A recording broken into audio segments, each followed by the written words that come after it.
America ने ये जो पीठ थपथपाई है हिंदुस्तान की, लोकतंत्र को जीवंत करार दिया है। अब बाहर से जितने भी सर्टिफिकेट दिए जाते हैं उसको लेकर लगातार विपक्षी दलों की ओर से भी सवाल पूछे जाते हैं सरकार से। अगर वो हिंदुस्तान के लोकतंत्र को जीवंत बताते हुए तारीफ कर रहे हैं तो इसको आप मानेंगी या सिरे से खारिज कर देंगी?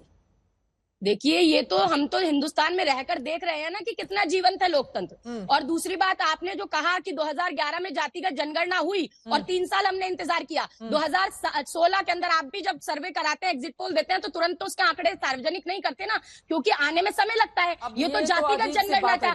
जातिगत जनगणना पे नहीं जाते हुए, अमेरिका पे रहते हुए जातिगत जनगणना पर इस वक्त नहीं हो रही है डिबेट। आपने सवाल पूछा इसीलिए मैंने जवाब दिया। ठीक है। शहजादी उनके सवालों पर मैं एक जवाब देना चाहता हूं। दिल्ली में क्या क्या हुआ वो तो सामने है। दिल्ली में क्या क्या हुआ, दिल्ली में तो सुप्रीम कोर्ट में इनकी मंडली गई थी, इसी पूरे आधार को लेकर सुप्रीम कोर्ट का जवाब आ गया। पर यह नाम है इस लड़की का, चिन्मयी श्रीपदा। इसने एक व्यक्ति पर आरोप लगाया, 17 उसने शोषण किए हैं। अभी तक एफआईआर भी दर्ज नहीं हुई है। क्या इसकी आंसू की कोई कीमत नहीं है? साधना जी, मैं आपसे पूछना चाहता हूं, दिल्ली में तो एफआईआर भी हुआ, पूरी कार्रवाई भी हो रही है। आप मुझे बताइए कि डीएमके की सरकार आपकी है, आप बीच में मत बोलिए। साधना जी, आपकी बहुत बुरी आदत है, आप बीच में बोलना शुरू कर देती है। मुझे लगता है चित्रा जी एक एक करके बात रखेंगे। मुझे पहले साधना जी बता दे कि जिस नैतिकता के पैमाने पर वो बात रख रही थी दिल्ली के विषय में, डीएमके की सरकार है वहां पर उनकी कांग्रेस के साथ, आज तक चिन्मयी श्रीपदा के आरोपों पर, बलात्कार और शोषण के आरोपों पर एक भी एफआईआर क्यों नहीं हुई? इसका सवाल नंबर 1 होना चाहिए। सबसे ज्यादा दलितों पर उत्पीड़न अगर कहीं हो रहा है तो पिछले 3.5 वर्षों से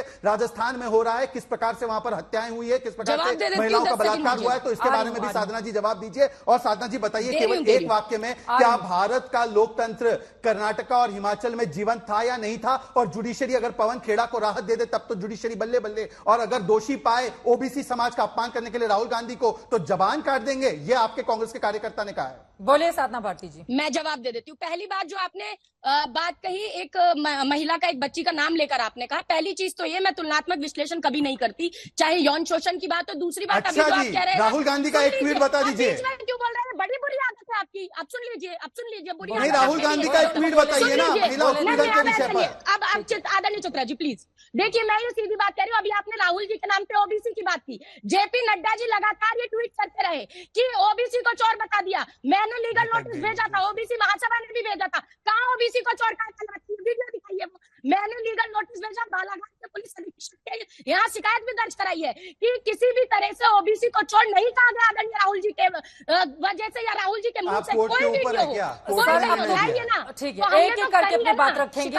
विदेशी दौरे पर जाकर जिस तरह के सवाल हिंदुस्तान को लेकर खड़े किए जाते हैं, अमेरिका की ओर से जो जवाब आए हैं, आप सभी से गुजारिश है हम उस पर डिबेट कर रहे हैं, उसी पर आदरणीय चित्रा जी मैं जवाब देना चाह रही हूँ। आदरणीय चित्रा जी, ये कह रहे थे दलितों की बात इन्होंने की। आप सबसे पहले तो जो उत्तर प्रदेश में मंत्री बिठा रखे हैं आपने, दयाशंकर सिंह जी, जिन्होंने एक दलित महिला मुख्यमंत्री की तुलना वैश्या से की थी, सबसे पहले तो उन्हें साधना भारती जी कहा की बात कहा जा रही है, उसके बाद उनको निकाला गया था 6 साल के लिए, और उसके बाद फिर वो बलिया से जीत कर आए हैं। ठीक है मैडम, ये इतनी पुरानी बातों ने आज के मुद्दे पर रहते हैं। वो गए, फिर जनता को हरा देना चाहिए था, उस पर नहीं जाते हुए।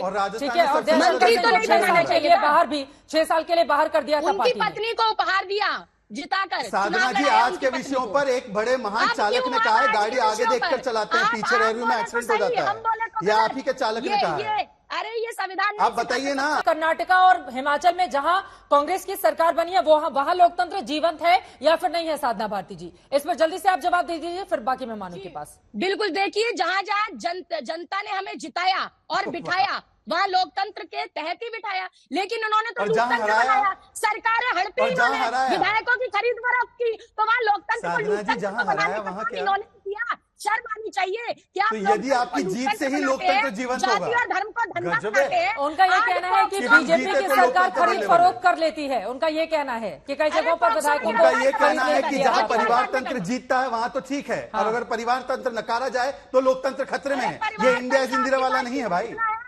अरे कल्याण सिंह जी से लेकर उनके पुत्र, उनके पौत्र अनुराग ठाकुर जी, बताइए ना, आपके में राजनाथ सिंह जी, पंकज सिंह जी, कितने परिवार आपके में परिवार आप परिवार की बात नहीं करते। हाँ, आप तो बस अदानी की बात करते हैं और कुछ मित्रों की बात करते हैं। करते हैं। आप गरीबों की, किसानों की, महिलाओं की बात नहीं करते हैं, इसीलिए पॉक्सो पर चुप्पी साध लेते हैं। जवाब दो ना पॉक्सो पर कि गिरफ्तारी होती है कि नहीं होती, अन्याय हो रहा है का कि तो नहीं हो जवाब रहा दे है। नहीं पाई अरे चिन्मयी इस पर श्रीपदा जवाब का, वो दो ना। एक ठीक महान है, गायिका अब थोड़ा है। विस्तार देते हुए बाकी मेहमानों को भी लेकर आएंगे इस चर्चा में शामिल कराने के लिए। आशुतोष जी, सीधे आपके पास आते हुए, चूंकि यहाँ पर बात हो रही है, जब विदेशों में जाकर हमारे देश के नेता हिंदुस्तान के लोकतंत्र पर सवाल खड़े करते हैं, तो वहीं दूसरे देश के प्रवक्ता की ओर से वॉशिंगटन, आप सोचिए कि अमेरिका की ओर से अगर इस तरह की बातें की जाए कि हिंदुस्तान का लोकतंत्र जीवंत है और दिल्ली जाकर देखिए, इसके अलावा वो जमकर तारीफ भी करते हैं, वो भी तब जब पाकिस्तानी मूल की एक महिला पत्रकार की ओर से बार बार सवाल पूछा जाता है, उस पर उनका दो टूक बिना लाग लपेट के सवाल होता है।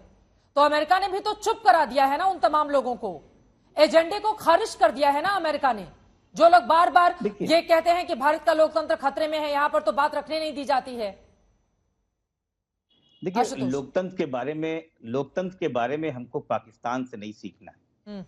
अमेरिका ने कहा है पाकिस्तान से नहीं सीखना है, ये सच बात है। अमेरिका ने जो बातें कही हैं, अमेरिका की जो भी व्हाइट हाउस के मिस्टर केरबी ने जो भी बोला, वो हिंदुस्तान के लिए बोला है। और इस बात को समझना चाहिए कि हिंदुस्तान का मतलब भारतीय जनता पार्टी नहीं होता है। ये बात अलग है कि भारतीय जनता पार्टी की सरकार है। और जिस प्रकार से लोकतंत्र की बात कही जा रही है, वो ये बताया जा रहा है कि जिस तरीके से भारतीय जनता पार्टी लगातार लोकतंत्र की हत्या कर रही है, उसके सबूत दिए गए कि किस तरीके से 2019 का जब इलेक्शन लड़ते हैं तो 3.9 बिलियन US$ का यूज पूरे इलेक्शन में किया जाता है। कोई भी पब्लिक प्लेस ऐसी नहीं होती जहां स्पेस छोड़ी जाए सरकार के द्वारा फोटो चिपकाने की और प्रचार करने की। वो लोकतंत्र तब हावी हो जाता है जब सिर्फ इलेक्शन की बात नहीं होती है, जब इस देश में सैकड़ों की तादाद में बिल बिना किसी डिस्कशन के, बिना किसी विपक्ष के, बिना किसी बात के खत्म हो जाते हैं।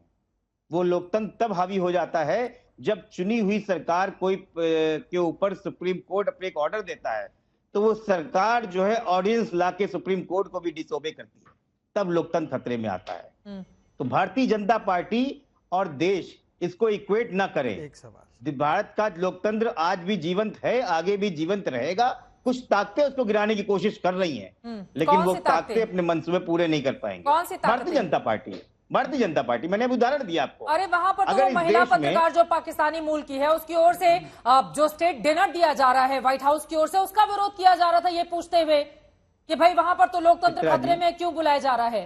तो वहां पर तो नरेंद्र मोदी की तारीफ की गई है ना। नहीं जी, नहीं चित्रा जी, आप गलत फहमी में है। वहां नरेंद्र मोदी जी को नहीं, भारत के प्रधानमंत्री को बुलाया गया है। हाँ, Narendra Modi as a person नहीं बुलाया गया। कौन है? भारत के क्या वो भारत के प्रधानमंत्री नहीं है? नरेंद्र मोदी कौन है? क्या वो भारत के प्रधानमंत्री नहीं है? कैसी बातें कर रहे हैं भारत के प्रधानमंत्री को बुलाया गया है। वहां पे जो भी प्रधानमंत्री इस समय होता, चाहे नरेंद्र मोदी होते या मनमोहन सिंह होते, आप इक्वेट कैसे कर सकती हैं? किसी व्यक्ति को भारत नहीं बना सकती है। अरे जब इस तरह के सवाल वहां पर व्हाइट हाउस में पूछे जाते हैं, तब सवाल पूछे जाते हैं। जब हमारे देश के बड़े नेता विदेश में जाकर लोकतंत्र पर खतरा बताते हैं, अल्पसंख्यकों की आजादी का हनन करने के आरोप लगाते हैं सरकार पर, तब ये सवाल पूछे जाते हैं। आशुतोष जी, तो क्या ये गलत बात है? क्या गलत बात है? अगर अब ये गलत या सही है, लेकिन अमेरिका जैसा देश, अमेरिका ने कहा यह गलत बात है, ये सही नहीं है। अमेरिका जैसा देश जिसकी तमाम रिपोर्ट के हवाले से आप सरकार को देश का लोकतंत्र आज भी जीवित है, कल भी जीवित था और आगे भी जीवित रहेगा। कुछ ताकतें अगर उसको गिराने की कोशिश करती हैं, तो वो वह अपने मंसूबे में आगे नहीं बढ़ पाएंगी, चाहे कितना भी कर ले। और अमेरिका ने जो भी बात करी है वो हिंदुस्तान भारत के लिए कही है, बिल्कुल। व्यक्ति के लिए नहीं कहा है। उसी को थोड़ा मैं आगे बढ़ा दूं। उस महिला पत्रकार जो पाकिस्तानी मूल की थी, नरेंद्र मोदी का नाम लेकर सवाल पूछा गया कि वहां पर तो इनके नेतृत्व में लोकतंत्र खतरे में है। उसके बाद रिप्लाई आता है व्हाइट हाउस की ओर से। समझ रहे हैं इसका मतलब क्या होता है? और नरेंद्र मोदी क्या देश के प्रधानमंत्री, प्रधानमंत्री को बुलाया गया? मैं बिल्कुल अच्छी तरीके से समझ रहा हूं कि लोकतंत्र जो है वो पूरे देश के जितने भी पक्ष विपक्ष सब लोग हैं उसको मिलकर बनाते हैं, एक व्यक्ति नहीं बनाता है। अगर आप व्यक्ति को एक देश बनाने की कोशिश करेंगी तो आपके सवाल का जवाब मिलेगा। ये यूनाइटेड स्टेट्स ऑफ अमेरिका ने एक भारत के राष्ट्रपति को एज अ स्टेट गेस्ट बुलाया है, किसी व्यक्ति को स्टेट गेस्ट नहीं बनाया। इसको आप क्लेरिफाई कीजिए अपने आप। अरे वो व्यक्ति कौन है? मैं तो आशुतोष वर्मा जी मैं पूछ रही हूँ, वो व्यक्ति कौन है? भारत के प्रधानमंत्री का क्या नाम है? भारत के प्रधानमंत्री का क्या नाम है? चित्रा जी, अगर आप ये कहना चाहती हैं तो आप उसी बात पे कहना चाहती हैं कि India is Indira, India is Indira and Indira is India वाली बात को आप चिरताज करने की कोशिश कर रही हैं। अगर व्यक्ति देश के ऊपर बढ़ जाएगा तो इस तरह की बात होगी और आप उसको कैसे डिफेंड कर सकती हैं? भारत का लोकतंत्र जीवित है, जीवंत रहेगा और जीवंत ही रहेगा। इसको हिलाने की बस में भारतीय जनता वहां पार्टी पर जैसी भारत के पार्टियों की हिम्मत नहीं प्रधानमंत्री है। ने ऐसा किया, ये नहीं हुआ ना, वहां पर सीधे नरेंद्र मोदी का नाम लिया गया है, इस वजह से ये सवाल है।